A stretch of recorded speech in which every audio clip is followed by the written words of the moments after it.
Hello hi മക്കളെ, നമ്മൾ ഇന്ന് തെർമോഡൈനാമിക്സ് നമ്മളുടെ ചാപ്റ്റർ 5 തെർമോഡൈനാമിക്സിലെ കുറച്ച് ഇമ്പോർട്ടൻ്റ് ആയിട്ടുള്ള കാര്യങ്ങളാണ് പഠിച്ചുകൊണ്ടിരിക്കുന്നത്.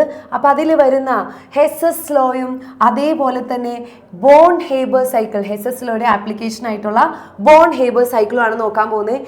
എന്താണ് ഹെസ്സസ് ലോ എന്നുള്ളത് നമുക്ക് നോക്കാം. ഹെസ്സസ് ലോ കംപ്ലീറ്റ്ലി നമുക്ക് പറയാൻ പറ്റുന്നത് Hess's law of constant heat summation എന്നാണ്. അതായത് നമ്മുടെ സിസ്റ്റം ഒരു റിയാക്ഷന് വിധേയമാണെന്ന് വിചാരിക്കുക. നമ്മുടെ സിസ്റ്റം ഒരു റിയാക്ഷൻ നടത്താൻ പോവാണ്. അപ്പോൾ ആ റിയാക്ഷൻ ഒറ്റ സ്റ്റെപ്പിൽ നടന്നാൽ അതിലൊരു എൻതാൽപ്പി ചേഞ്ച് ഉണ്ടാവും, എൻതാൽപ്പി ഓഫ് ഫോർമേഷൻ എന്ന് പറയുന്നത്. ഇനി അത് പല പല സ്റ്റെപ്പുകളായിട്ടാണ് നടക്കുന്നതെന്ന് വിചാരിക്കുക. അവിടെയും എന്തുണ്ടാകും?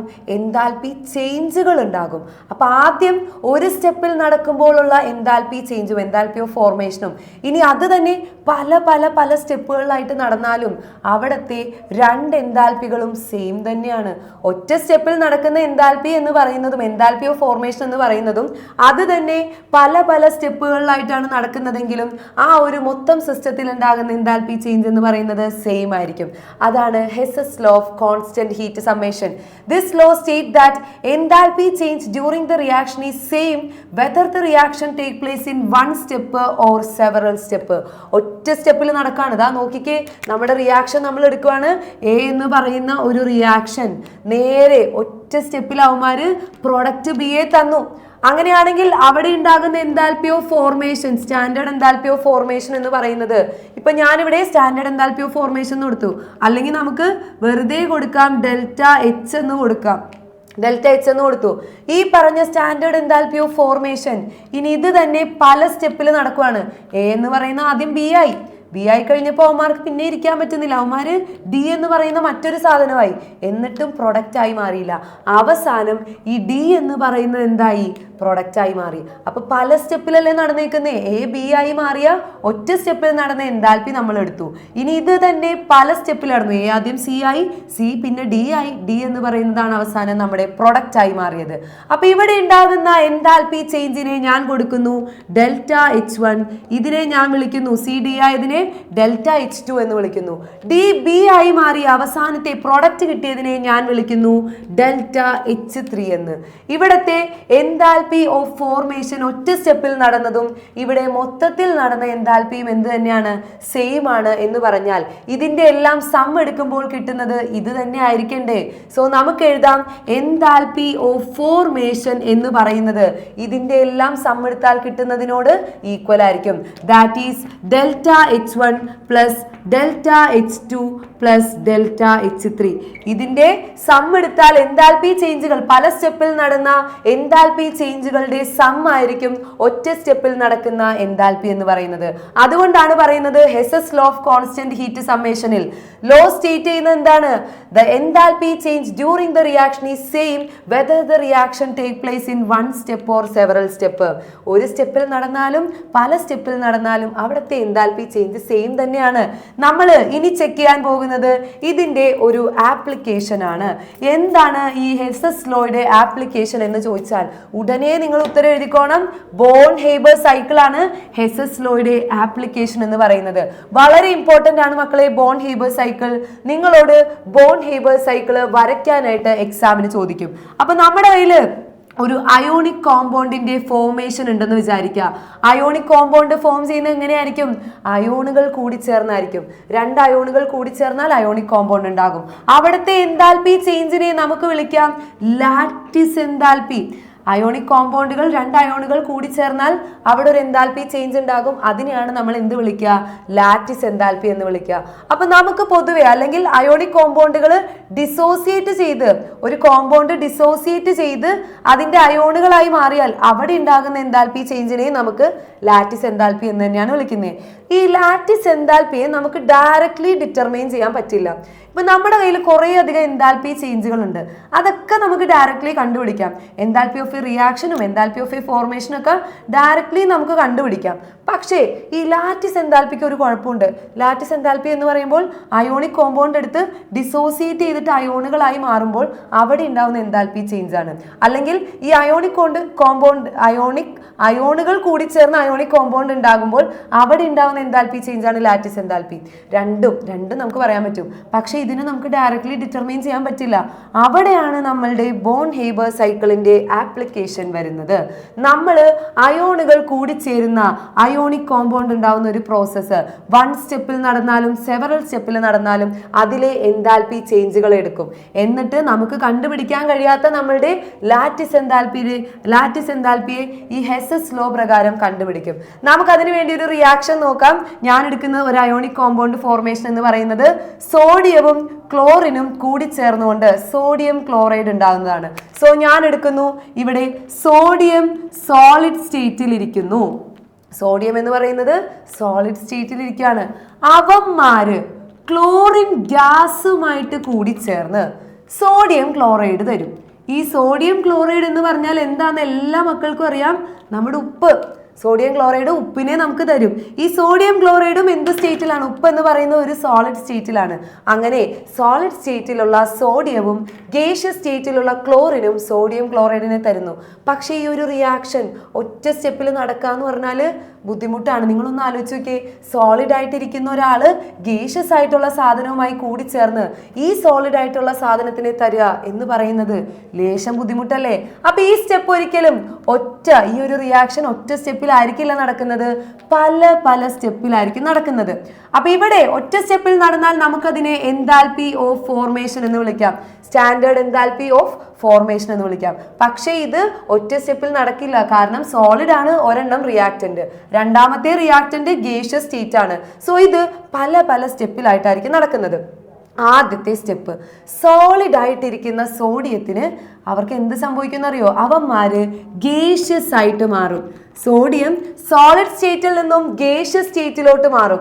ഈ ഗേഷ്യസ് ആയിട്ടിരിക്കുന്ന സോഡിയം ഇല്ലേ, ഒരു ഇലക്ട്രോണിനെ അവരുടെ ഗേഷ്യസ് ആറ്റത്തിൽ നിന്നും വിട്ടുകൊടുക്കും.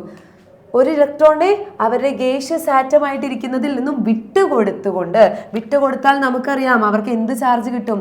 പോസിറ്റീവ് ചാർജിനെ കിട്ടും. കാരണം ഇലക്ട്രോണുകൾക്ക് നെഗറ്റീവ് ചാർജ് ആണ്. അവൻ്റെ ഉള്ളിലെ നെഗറ്റീവ് ചാർജിനെ ഒരെണ്ണത്തിന് അങ്ങ് വിട്ടുകൊടുത്താൽ അവന്മാർക്ക് എന്ത് ചാർജ് കിട്ടും? പോസിറ്റീവ് ചാർജ് കിട്ടും. അങ്ങനെ അവന്മാർ Na+ ഗേഷ്യസ് സ്റ്റേറ്റിൽ അവന്മാർ അങ്ങ് ഇരിക്കുവാണ് അവിടെ. അതിനുശേഷം നമ്മൾ ക്ലോറിനിലേക്ക് പോയാൽ ക്ലോറിന് നടക്കുന്ന മാറ്റങ്ങൾ എന്തൊക്കെയെന്ന് നോക്കണ്ടേ? ക്ലോറിൻ ഓൾറെഡി ഗേഷ്യസ് സ്റ്റേറ്റിലാണ്, അതിന് പ്രശ്നമൊന്നുമില്ല. പക്ഷേ ക്ലോറിൻ ഒന്ന് നോക്കിയേ, അവന്മാരെങ്ങനെ ഇരിക്കുന്നത്? മോളിക്യൂൾ ആയിട്ടാണ് ഇരിക്കുന്നത്. 2 ക്ലോറിൻ ഉണ്ട് നമുക്ക്. പക്ഷേ ഇവിടെ പ്രൊഡക്റ്റിൽ ഒരൊറ്റ ക്ലോറിനേ ഉള്ളൂ. അപ്പൊ നമുക്ക് എന്ത് മതി? ഒരു ക്ലോറിന്റെ ആവശ്യമേ നമുക്ക് ഉള്ളൂ. അപ്പൊ ഇതിനെ നമ്മൾ ബോണ്ട് ബ്രേക്ക് ചെയ്യും. ക്ലോറിൻ ബോണ്ട് ആയിട്ടിരിക്കുന്ന ആൾക്കാരെ ബ്രേക്ക് ചെയ്തുകൊണ്ട് ഒരു ക്ലോറിൻ ഗ്യാസ് ആക്കി മാറ്റും. ക്ലോറിനെ ബോണ്ട് ബ്രേക്ക് ചെയ്ത് ഒരു ക്ലോറിൻ ഗ്യാസിനെ നമ്മൾ എടുക്കും.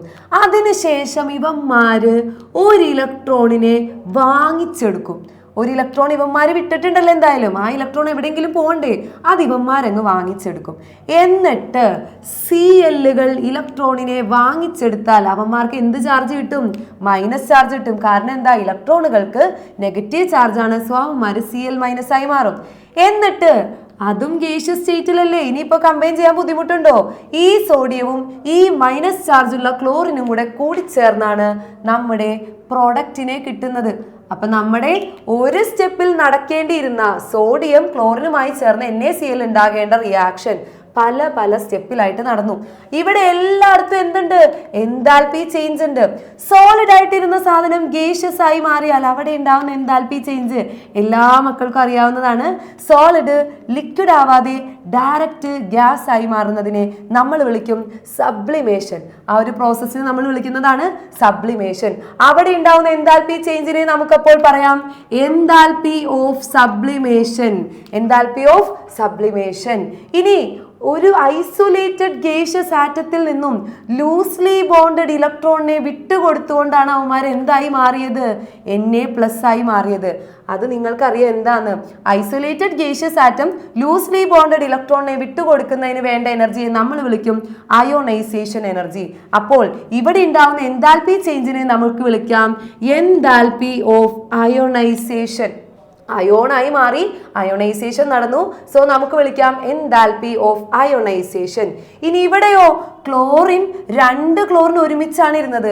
ആ ബോണ്ട് അങ്ങ് ബ്രേക്ക് ചെയ്തു. ബോണ്ടിന്റെ ഡിസോസിയേഷൻ ആണ് നടന്നത്. ബോണ്ടിന്റെ ഡിസോസിയേഷൻ നടന്ന് അവന്മാർ എന്തായി മാറി?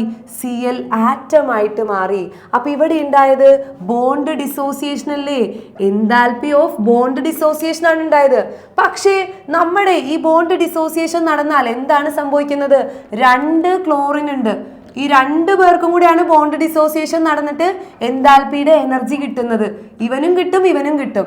അതിൽ ഒരാളെ നമ്മൾ എടുത്തിട്ടുള്ളൂ. അപ്പൊ അതിനെ ടാലി ആക്കാൻ വേണ്ടി നമ്മൾ ഇവിടെ 1/2 കൊടുക്കുന്നു. അപ്പൊ നിങ്ങൾക്ക് തോന്നും ഈ ഒരു കെമിക്കൽ റിയാക്ഷനും ബാലൻസ്ഡ് അല്ലല്ലോ എന്ന്. അല്ല, ഈ ഒരു കെമിക്കൽ റിയാക്ഷനും ബാലൻസ്ഡ് അല്ല.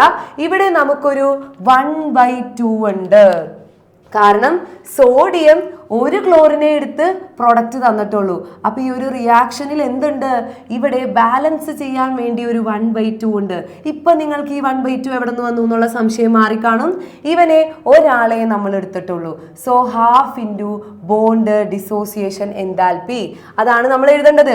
ഇനി ഇലക്ട്രോണിനെ വാങ്ങിച്ചെടുത്തു, ഇലക്ട്രോണിനെ വിട്ടുകൊടുത്താൽ അയോണൈസേഷൻ എൻതാൽപ്പി, വാങ്ങിച്ചെടുത്താൽ ഗെയിൻ ചെയ്തെടുത്താൽ അവിടെ ഉണ്ടാകുന്ന എൻതാൽപ്പി ഇലക്ട്രോൺ ഗെയിൻ എൻതാൽപ്പി.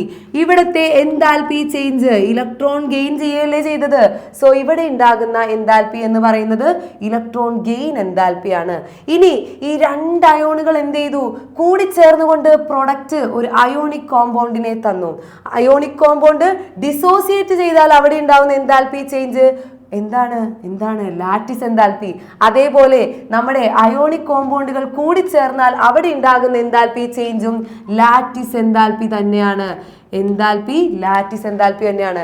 ഇനി നമ്മുടെ ബോൺ ഹേബർ സൈക്കിളിന്റെ പ്രധാന ഉദ്ദേശം എന്ന് പറയുന്നത് എന്തായിരുന്നു? ഹെസസ് ലോ പ്രകാരം ഒരു റിയാക്ഷൻ നടക്കുന്നത് 1 സ്റ്റെപ്പിലാണെങ്കിലും അതേപോലെ ഒരു റിയാക്ഷൻ നടക്കുന്നത് സെവറൽ സ്റ്റെപ്പിലാണെങ്കിലും അവിടത്തെ എൻതാൽപ്പി ചേഞ്ച് എന്ന് പറയുന്നത് എന്താണ്? എൻതാൽപ്പി ചേഞ്ച് എന്ന് പറയുന്നത് ഈക്വൽ ആണ്. ഇവിടെ നമുക്ക് ബാക്കി എല്ലാ എൻതാൽപ്പികളെയും എന്ത് ചെയ്യാം? ഡയറക്ട്ലി കണ്ടുപിടിക്കാൻ പറ്റും. ലാറ്റിസ് എൻതാൽപ്പിയെ ഡയറക്ട്ലി കണ്ടുപിടിക്കാൻ പറ്റില്ല. സോ ബോൺ ഹേബർ സൈക്കിൾ ഉപയോഗിച്ച് നമ്മൾ കണ്ടുപിടിക്കാൻ പോകുന്നു ലാറ്റിസ് എൻതാൽപ്പി. എങ്ങനെ കണ്ടുപിടിക്കാം? നമുക്ക് ഹെസസ് ലോ പ്രകാരം ഇക്വേഷൻ അറിയാം. Delta H is equal to H1 plus H2 plus H3. എത്ര എൻതാൽപ്പി ചേഞ്ച് ഉണ്ടോ അതിനെല്ലാം കൂട്ടി എഴുതിയാൽ എൻതാൽപ്പി ഓഫ് ഫോർമേഷൻ കിട്ടും. അതേപോലെ നമുക്ക് ഇവിടെ ചെയ്താൽ പോരെ? NaCl ഫോം ചെയ്തതിലെ enthalpy of formation, standard enthalpy of formation എന്ന് പറയുന്നത് എന്തിനെല്ലാം ഈക്വൽ ആണ്? ഇവിടുത്തെ എല്ലാ എൻതാൽപ്പി ചേഞ്ചിന്റെയും സമ്മിനോട് ഈക്വൽ ആണ്. ഡെൽറ്റ H സബ്ലിമേഷൻ, പിന്നെ നമുക്ക് ആരൊക്കെയുണ്ട്? ഡെൽറ്റ H അയോണൈസേഷൻ ഉണ്ട്. അടുത്തത് നമുക്ക് ആരുണ്ട്? 1/2 ഡെൽറ്റ H ബോണ്ട് ഡിസോസിയേഷൻ ഉണ്ട്. ഇനി നമുക്ക് ആരാ ഉള്ളത്? ഇനിയും ഉണ്ട് നമ്മുടെ കയ്യിൽ ഡെൽറ്റ പ്ലസ്. ഇവിടെ സ്ഥലമില്ലാത്തതുകൊണ്ട് ഇങ്ങോട്ട് എഴുതുന്നതാണ്. ഇതൊരൊറ്റ സാധനം തന്നെയാണ്. Plus delta H electron gain enthalpy ഉണ്ട്. പ്ലസ് ആര് കൂടിയുണ്ട് നമ്മുടെ കയ്യിൽ? ഡെൽറ്റ H ലാറ്റിസ് എന്ന് വെച്ചാൽ ലാറ്റിസ് എൻതാൽപ്പി കൂടെ ഉണ്ട്. ഇതെല്ലാം കൂട്ടിയാൽ നമുക്ക് കിട്ടുന്നതാണ് എൻതാൽപ്പി ഓഫ് ഫോർമേഷൻ. ഇതിലെ നമുക്കറിയാത്തത് ലാറ്റിസ് എൻതാൽപ്പി ആണെങ്കിൽ എങ്ങനെ നമുക്ക് കണ്ടുപിടിക്കാം? ഡെൽറ്റ H ലാറ്റിസ് എൻതാൽപ്പിയെ മാത്രം അവിടെ നിർത്തി ബാക്കിയുള്ള എല്ലാത്തിനെയും ഇതിന്റെ ഇപ്പുറത്തേക്ക് എടുത്താൽ പോരെ. അപ്പൊ ഇവിടെ ആകെ ഉണ്ടായിരുന്നത് ആരായിരുന്നു? Delta H0F enthalpy of formation ആണ് നമ്മുടെ കയ്യിൽ ഉണ്ടായിരുന്നത്. ഇതിനെ മാത്രം ഇവിടെ നിർത്തി ഇതെല്ലാം അപ്പുറം കൊണ്ടുപോയാൽ അത് എന്തായി മാറും? മൈനസ് ഈ ടേമുകളെല്ലാം ഇപ്പുറത്തേക്ക് എഴുതുക. ഡെൽറ്റ H സബ്ലിമേഷൻ, പിന്നെ ആരോ ഉള്ളത്? Delta H ionisation. ഇനി ആരോ ഉള്ളത് നമ്മുടെ കയ്യില്? 1/2 into delta H bond dissociation plus ഒരാൾ കൂടി ഉണ്ട് എൻതാൽപ്പി ഓഫ് ഇലക്ട്രോൺ ഗെയിൻ. അതായത് ഇലക്ട്രോൺ ഗെയിൻ എൻതാൽപ്പി ഇതിന്റെ എല്ലാം കൂടെ നമ്മൾ എന്ത് ചെയ്താൽ മതി? സം എടുത്തിട്ട് എൻതാൽപ്പി ഓഫ് ഫോർമേഷനിൽ നിന്നും കുറച്ച് കഴിഞ്ഞാൽ നമുക്ക് കിട്ടുന്നതാണ് ലാറ്റിസ് എൻതാൽപ്പി. അപ്പൊ എന്താണ് ഒരു ബോൺ ഹേബർ സൈക്കിൾ എന്ന് പറഞ്ഞാൽ? ഹെസസ് ലോയുടെ ആപ്ലിക്കേഷൻ ആണ്. ഹെസസ് ലോയുടെ ആപ്ലിക്കേഷൻ നമ്മൾ എന്തിനു ഉപയോഗിച്ചു എന്ന് ചോദിച്ചാൽ നമുക്ക് ഹെസസ് ലോ ഉപയോഗിച്ചാണ് ഈ പറഞ്ഞ lattice enthalpy, Born Haber cycle ഉപയോഗിച്ചാണ് ലാറ്റിസ് എൻതാൽപ്പിയെ കണ്ടുപിടിക്കാൻ പറ്റുള്ളൂ. ഈ ലാറ്റിസ് എൻതാൽപ്പി കണ്ടുപിടിക്കാൻ നമ്മൾ ഉപയോഗിക്കുന്നത് ഹെസസ് ലോയുമാണ്. അപ്പൊ ഇതാണ് നമ്മളുടെ ഇമ്പോർട്ടന്റ് ആയിട്ടുള്ള മറ്റൊരു ടോപ്പിക് എന്ന് പറയുന്നത് ഹെസസ് ലോയും ബോൺ ഹേബർ സൈക്കിളും. ഹെസസ് ലോ ചോദിക്കും, അതിന്റെ ആപ്ലിക്കേഷൻ ആയിട്ട് ബോൺ ഹേബർ സൈക്കിൾ ചോദിച്ചിട്ട് ഏതെങ്കിലും ഒരു അയോണിക് കോമ്പൗണ്ടിൻ്റെത് നിങ്ങളോട് വരയ്ക്കാൻ പറയും. NaClന്റെ വരച്ചു വയ്ക്കുക. സോളിഡ് ആയിരുന്ന സാധനം ഗേഷ്യസുമായിട്ട് മിക്സ് ചെയ്യാത്തത് കൊണ്ട് അവന്മാര് പല സ്റ്റെപ്പുകളിലായിട്ട് റിയാക്ഷൻ നടക്കുന്നു. ഓരോ സ്റ്റെപ്പുകളിലും ഓരോ എൻതാൽപ്പി ചേഞ്ച് ഉണ്ട്. എല്ലാ എൻതാൽപ്പികളെയും കൂട്ടിച്ചേർത്താൽ നമുക്ക് കിട്ടും എൻതാൽപ്പി ഓഫ് ഫോർമേഷൻ. അതിൽ നിന്നും നമുക്കറിയാത്ത ലാറ്റിസ് എൻതാൽപ്പിയെ നമുക്ക് എന്ത് ചെയ്യാം, കണ്ടുപിടിക്കാൻ പറ്റും. അപ്പൊ എല്ലാ മക്കളും വീഡിയോ കണ്ട് കൃത്യമായിട്ട് ഇതിനെ വരച്ചെടുത്ത് വളരെ കൃത്യമായിട്ട് കാര്യങ്ങളെ എഴുതി പഠിക്കുക. ഇനി നമുക്ക് മറ്റൊരു വീഡിയോയിൽ കാണാം. Okay, bye bye.